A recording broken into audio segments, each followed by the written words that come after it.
Angelfish are pretty, peaceful, and plot twist, they're kind of savage. You think you're building an aesthetic community tank, but they're out here deciding who lives, who dies, and who becomes sushi. So, let's go ahead and rank their tank mates before your guppies disappear mysteriously. Starting off with Zebra Danios. These little fellas are basically your tank's little Energizer bunnies. They sprint, they swirl, and they mini jitter all day like they've downed 7 energy drinks. Couldn't be me. They thrive in groups, you know, that friend who refuses to go solo to parties. A lone Danio is a stressed out squirrel, but 10 or more, they're adorable whirlpools of chaos. You'll see them zooming in groups along the mid-top water column, carrying in that hyperactive aesthetic that keeps things lively. But here's the kicker, adult angelfish sometimes see them as snack material. So if your angels are still growing fangs, it's a no-go. A roomy tank, say 55 gallons or more, solves drama. Why is that, Mr. Aquarium Store Depot guy? Well, I'm glad you asked. This gives zebras space to dodge and angels room to strut. Plus, zebras are super hardy. Hardy vibes like, I survived being dropped in cold tap water once. B tier energy. Fun, manageable, but only if you're ready for a speed demon circus and have the space to let them shine without disappearing. Now, Rainbowfish, these are like the chill, colorful, older cousins of the tank communities. They're bright, they're classy, and they never cause trouble. Imagine a mid to top level swim gang, flaunting vibrant stripes in neon pinks, blues, and greens, making the whole tank look like it just got a premium wallpaper. They school in smooth formations, less teeny drama, and more polished runway show. Yeah, these guys are hardy, and they're not picky water as long as it's within normal tropical ranges.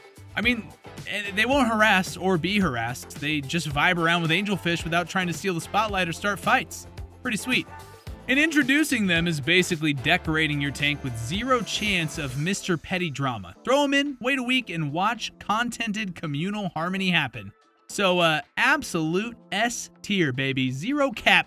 You want a gorgeous, carefree aquatic squad that just slaps? Rainbowfish are the move. But Congo Tetras? They're like the aquatic ballerinas gliding cosmically across mid-water. Imagine a neon runway event happening underwater. Flashes of metallic teal and shimmering red tails, every fish in formation like a choreographed dance routine. They bring elegance and quantity. Group them in 6 to 8 and you're gonna get this mesmerizing harmonized schooling. I'm not kidding. They're hefty enough to avoid becoming fish chow, yet docile enough to never try anything shady. In other words, pure S-tier compatibility. Back to back, baby. They don't pick on others, they don't hog food, they just flow. Plus, they're hardy enough for most water conditions, though they do appreciate a bit on the softer side and slightly acidic. Basically talking Amazon vibes. Not the warehouse, the rainforest. They'll swim above the substrate, avoiding territory thrashers, and let angelfish do their floaty, majestic strut. Bottom line, if Luna Lovegood went fish, she would be a Congo Tetra. Magical, peaceful, and looked at by everyone with admiration. Now, Discus, these are the ultimate divas of the aquarium world. I don't know why I said it like that. Entrance alone demands everything. Water, lighting, tank mates, bow down to their presence. Maintaining a Discus tank is like being a parent to a teen influencer. They need constant attention, flawless water changes, ideal temperature, and mood-setting music. Okay, maybe not the music, but you get the vibe. Drop these guys in with an angelfish and you're signing up for a high-stakes reality show. With perfect conditions and careful introductions, Discus and angelfish can create an iconic duo. Regal, serene, photo-ready. But guess what? Screw up one parameter, skip a water test, or let someone get stressed, and suddenly it's a fish drama festival. They're not for newbies, maybe for people who hate free time and love obsessing over their water hardness and pH, yeah. And that right there is why they end up in C tier. Gorgeous potential, but high risk. They're the I only date someone who's emotionally and thermally stable of a fish world. Only bring them in if you're ready for that level of commitment and constant worry. I'm gonna start putting thermally stable in my Tinder bio. Yeah. Bristlenose Plecos are the underwater janitors with their own little built-in scrub brush mustaches. Rugged, mop-faced, and mysteriously quiet, they hang out at the bottom, snacking on algae and blending into tank decor with their muted browns and mossy hues. They're low-key, respectful, and present without being clingy, like that roommate who does dishes without asking and never steals your snacks. I miss them. Stick some driftwood or leather plants in there and let them just do their cleaning rounds. They don't mess with angelfish, but here's the nuance. If you don't feed them enough algae wafers or veggies, they might develop fin-licking habits. But feed them some zucchini slices a couple times a week and boom, they're content and busy. They also help reduce maintenance, help swiping algae so your tank stays crystal clean. That being said, introduce them too late and plecos might get targeted by territorial angels, so timing is key. For this reason, they chill in the B tier. Dependable, helpful, but they need a little bit of care and planning. Now, Bolivian Rams, they're the cool, chill cousins in the cichlid fam. Compared with their high-intensity cousin, the German blue ram, Bolivians are more laid back and approachable. They're mellow color flares, soft yellows, baby blues, subtle browns, and they don't pull drama or fin-flaring episodes. These fish handle mid-level water layers, grazing ever so gently and never crowding angelfish territory. Listen, temperature and pH preferences match angelfish vibe, so syncing them up is smoother than Lily Singh's comedic timing. Personality-wise, they're curious. They swoop into open driftwood hideouts, then they float back to their mellow day job, but don't expect them to lead the convo. They often stay in the background as a support crew. Listen, just make sure there's enough driftwood or plants for them to explore. Bolivians are sucker bait for decor and big perks. They're gonna slide into B tier because they hit all the chill marks, they're calm, they're cooperative, and they're perfectly synced without stealing the spotlight. They're the roommate who uses your Netflix account but never leaves dishes around. Solid choice. Corydoras are the bottom of the tank therapists. These little peanut-shaped troopers thrive in schools of 6 or more and are bottom cleaning legends. They sift through substrate, scavenging for leftover food like they're panning for gold, keeping things pristine without the drama. They vibe at the lowest depth layers, while angels stage their mid-tank runway shows above. Now, what's so brilliant here? Angelfish don't eye them as snacks, they're just too small to bother with. And Corys, well, Corys are docile, friendly, and frequently huddled in caves, like mini aquatic slumber parties with a bear. Water conditions? They prefer similar setups as angelfish, tropical warmth, soft to neutral pH, hard water. No stress, baby. Don't go icy, though. Their gentle schooling, nighttime bubble nests, and harmless scavenging earn them sweetheart A-tier energy. They're the squad's emotional support, maintaining peace, cleaning up messes, low-key social butterflies without stealing that stage time. And that brings me to our electric blue Acaras. They bring the hype and the color to large tank setups. They're not shy. The vibrant electric blue bodies illuminate the mid-depths, adding serious visual aesthetic. And they're bigger than your average Tetra, but still peaceful enough to avoid fights with angelfish.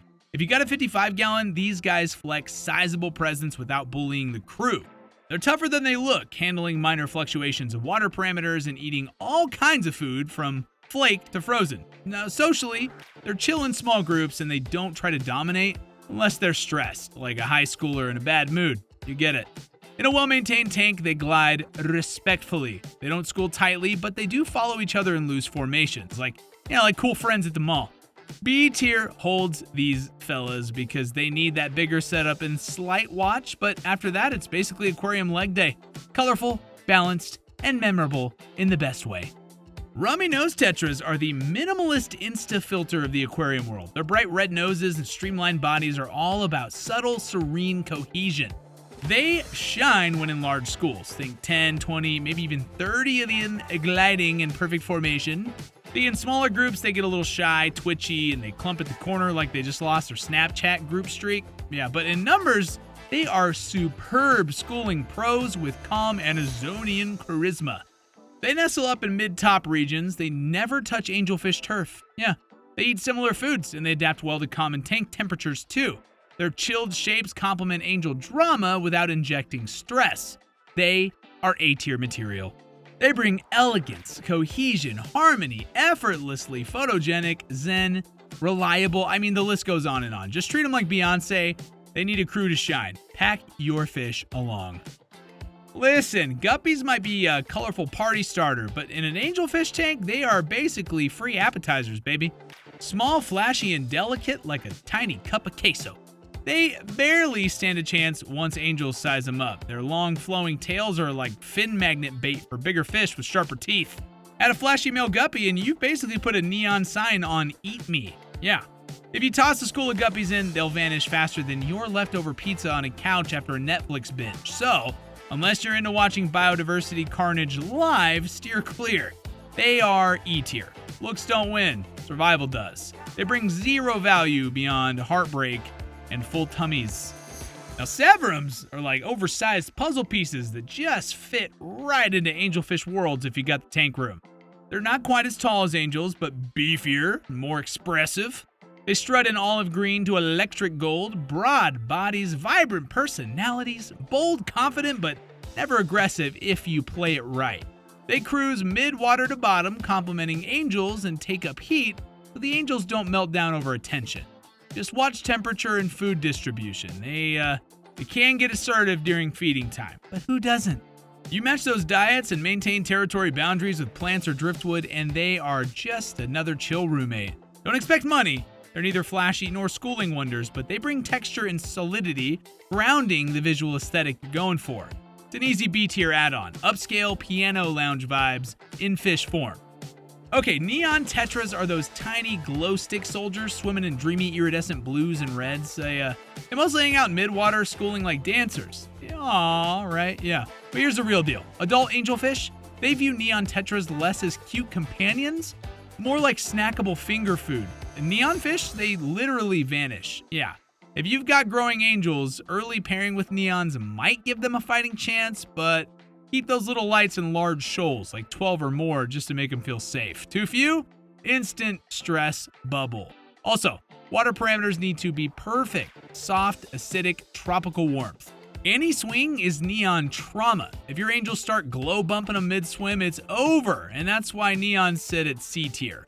Precious, photogenic, but the ultimate risk in your tank narrative. You want the glow without the casualty list? Well, you either get a sanctuary tank or accept some might phone home to fish heaven. Yeah.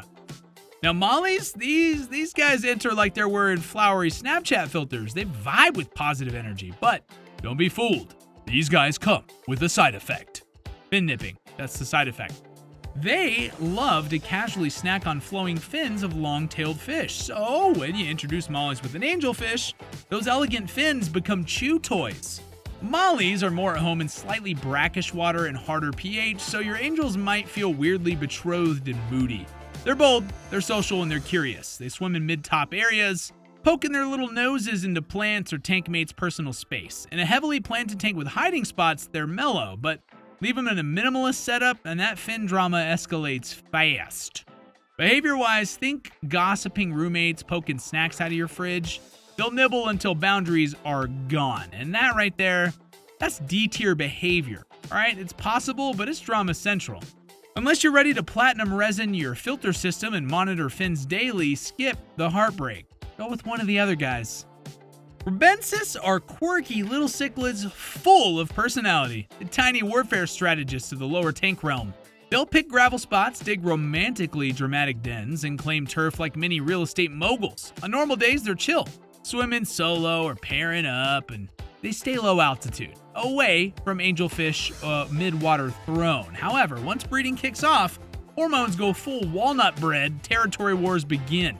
You get full-on fish soap operas, nest defense, squabbles, dramatic fins. If your angels also spawn, suddenly it's like dropping a new couple into a roommate drama. Someone's nightstand is territory, and someone's jogged across the birthright.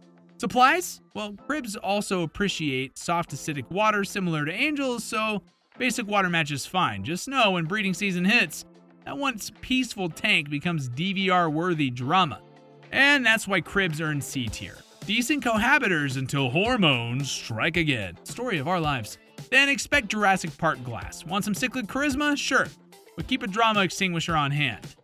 Well, that brings me to the precious cherry barbs. Low-key, wholesome squad members, tiny but confident, red-blushed, chill inhabitants that do not bring the drama. They swim mid-level, lightly schooling, flickering in and out of lush plant shadows like vacation TikTok transitions. And they're not fin nippy, they're not scatterbrained, they're stable emotional intelligence in fish form. Water-wise, totally in line with angelfish preferences. Warm, neutral, nothing dramatic. They eat the same food, they swim the same speed, they don't fight for dominion. If life were a group DM, cherry barbs would be the friend always typing LOL but never starting drama. They just make you feel good. They integrate, socialize, and add a splash of color without ruffling the peace. And that calm reliability lands them in A tier. Dependable, gorgeous, and harmonious. No tank cops needed. Let's cut the fairy tale. Goldfish and angelfish in one tank is the crossover nobody wants. Goldfish chill around 68 degrees Fahrenheit. Angelfish? They live for 78 to 82 degrees Fahrenheit. It's a climate crisis in your fish mosque. Goldfish poop like champions. Ammonia levels spike so fast you'll need to channel your inner Joyce Meyer for fish scripture. Now behaviorally, goldies are bottom feeders, always rummaging, stirring up debris, and tilting your aesthetic. You know this. They're like dumping soup in the carpet and calling it natural texture. That's disgusting. They don't school, they don't sink, they just eat and disturb everything. Not to mention they live longer, so you're signing up for decades-long water chemistry conflict. And that right there is F tier territory for fecal. Yeah, not really. But anyways, a combo so fundamentally flawed it feels like trolling your tank. Unless your life goal is turning a peaceful aquarium into a biological dumpster, do not do it. This is fish science repudiation. Dude, black skirt tetras are the goth kid fish. Edgy, moody, enigmatic. The aquatic equivalents of wearing black lipstick at a rave, which is pretty cool. They school loosely, swimming mid-depth, but they can get aggressive or fin nippy if they get stressed. These fish have personality, big energy, social attitude. In most normie tanks, they dip in and out of the group, check out neighbors, maybe flick a fin if bored, but not always. But let's talk legend. Green Aqua's 4-foot tank video put angels and black skirts in one sleek habitat with drama-free structure. Lots of plants, lots of real estate. Her crew lived like bros in harmony, aka we're saying it's possible. But that video is not your local Walmart fish shelf. For typical tanks, this is D tier. Gamble territory. Yeah, like trying to get a good Counter-Strike skin. Could be peaceful. Could be Fin Wars, the sequel. Well, you want some moodiness and edge? Sure, just know it's a gamble. Biggest takeaway here. Give them tank space and lots of cover, and then just cross your fingers. And that, my friends, that's the Angelfish Tank Mate tier list. No fluff, just facts, and a little bit of sass. Listen, if this saved your fish from a soap opera, hit like, drop your favorite combos in the comments, and sub for more aquarium chaos. Stock smart, swim safe.